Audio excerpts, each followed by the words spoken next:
One of the best ways to knock the credit bureaus out is by leveraging the CFPB. However, most people forget to do this one thing, which will help them increase their chances to get more deletions. And you know me, I got you. I'm going to show you. So sit back, relax, grab a pen, get some paper, get something to drink. We're going to get straight into it.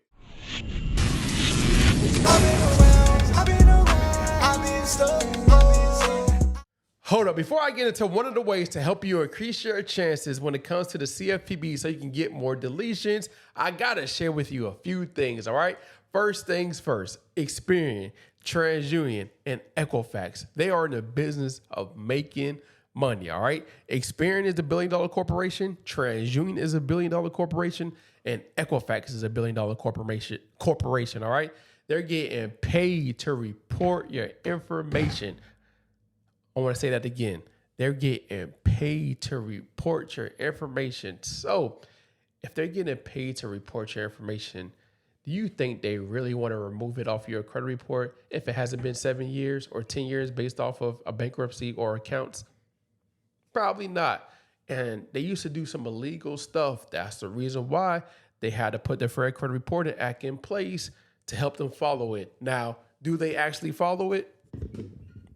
Probably not. Hold up. If you think I'm crazy, listen to this really quick. They say under the current system, there is no way for people like Judy Thomas to get their problem solved. So all these people who take the time to meticulously document a case, that the bill isn't theirs or the bill has been paid, that is never seen by anybody?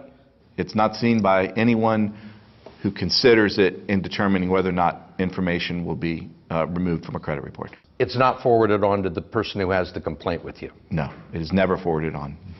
Never forwarded on to the creditor. We can get a jury verdict for $1 million. That's chump change to some of these bureaus. They would rather pay a verdict in $1 million than to actually go in and change the policies and procedures that they have, because that's much more expensive to them.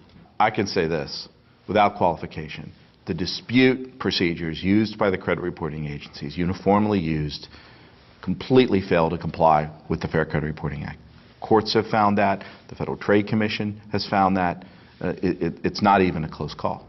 Ohio Attorney General Mike DeWine agreed. I think the industry is a mess, and I think the impact it has on real people is just unconscionable. You think they're breaking the law? I think they're breaking the law. There is no doubt in my mind they are breaking the law. Crazy, huh?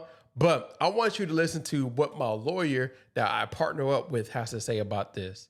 I can send a 20-page letter, and they're still going to distill it down to 3 characters. I can send a 6-minute voice, conversation about what's going on. Every dispute is categorized by these companies down to 3 characters. It's usually a letter and then 2 digits, 2 numbers. And that's supposed to tell what your dispute is about. Right. And so what happens is all your information gets down to those 3 characters. And that's done by a computer. Right now it's done by a lot of AI. Before they were sending stuff overseas, and they still do that, which I'm going to explain. So you start a dispute, you say, hey, I don't want this on my credit report. I don't give you permission. I'm opting out. And again, that's not what that statute says, but nonetheless, a computer read that information and took it down to a letter and 2 digits. And then it ships that 3-digit code to the computer that's furnishing the information. That's the debt collector or the car note company. And all it does, its computer looks at those same 3 pieces of information and says, oh no, yeah, we're reporting right, and shoots an information, just an information signal back that says, okay, verify. And usually that's just 1 digit, like a 1 or a 2 or 3. There's seldom any human involvement. There's no concerning review of the information. It's almost always automated. So that's the reason why real disputes that have real validity, if there's an ID theft issue or past statute of limitations or you settled an account, that's why they verify everything, is because it's almost always just one computer talking to another. Now, the reason why I ultimately said it can be deleted is because those systems get overwhelmed. And when the computer queues fill up, it does get sent to live agents in the Philippines or in India and some other countries, but they're all overseas. And that's only when there's an overflow. Those people make mistakes. They might look at a letter and say, hey, that looks impressive. She cited a statute and just hit the delete button because they're getting paid 37 cents an hour and they don't care. Wow. So that's why I started by saying everything can be deleted, because depending on the person or the computer or the process, that's going to determine who is actually doing the quote investigation. And this is the funny part. The law says you have to perform a reasonable investigation. Right. Well, how is that reasonable when it's just one computer talking to another about 3 digits? So great question, Robin. It allowed me to kind of talk about the dispute process. It is set up to fail. It's why I have a job, because if all the disputes worked, I couldn't sue them. But yeah, the system is set up to just agree with the original reporter. And let's talk about why. Do you know how Experian, Equifax, TransUnion, they make their money? Do you, Well, have you ever paid them? I believe I know how. Yeah, they make their money because companies pay them to report the information. Amen, Robin. It's like we set that up before tonight. That's exactly right. They make a little bit of money when you pay them for those monitoring products that you should never do, by the way. Never, ever. But we can talk about that in a minute, but never enter an agreement with these companies, because they're going to make you arbitrate. They're going to sneak fine print against you. That's going to take rights away from you. But yeah, they make their money, the billions of dollars, because Capital One is paying them 10, 20, $30 million a year. Every time Capital One sends them information about you, they have to pay them a little bit of money. Mm-hmm. So who are they going to agree with? If you reach out to them and say, I'm right, Capital One's wrong, but Capital One is paying them $10 million a year, are they going to agree with you? Or are they going to agree with their partner? So the system's set up to fail.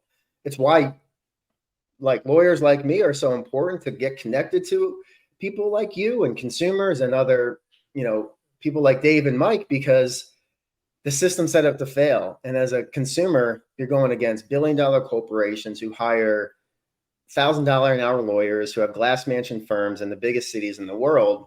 Mm-hmm. And it's David versus Goliath. But yeah, they don't make their money from me or you. They make their money from the companies. So of course they agree with them. Right. Set up to fail. So, with that being said, one of the things I want you to understand is this is going to be a process. This is going to take time, all right? Experian, TransUnion, Equifax, like I said before, they're in the business of making money. So, once you understand that, it's going to be a long game. It's going to take time to go back and forth with the credit bureaus. However, one of the things that's going to help you increase your chances, of course, to get more deletions from your credit report is leveraging the CFPB. But not only leveraging the CFPB, is leveraging the laws, right? 15 USC 1681I, 15 USC 1681 EB, 15 USC 1681 I5 S-2. There are so many laws that can help you increase your chances of getting more deletions. But one of the things that most people forget to do is show proof of how Experian violates your rights. Show proof how TransUnion violates your rights. Show proof of how Equifax violates your rights, right?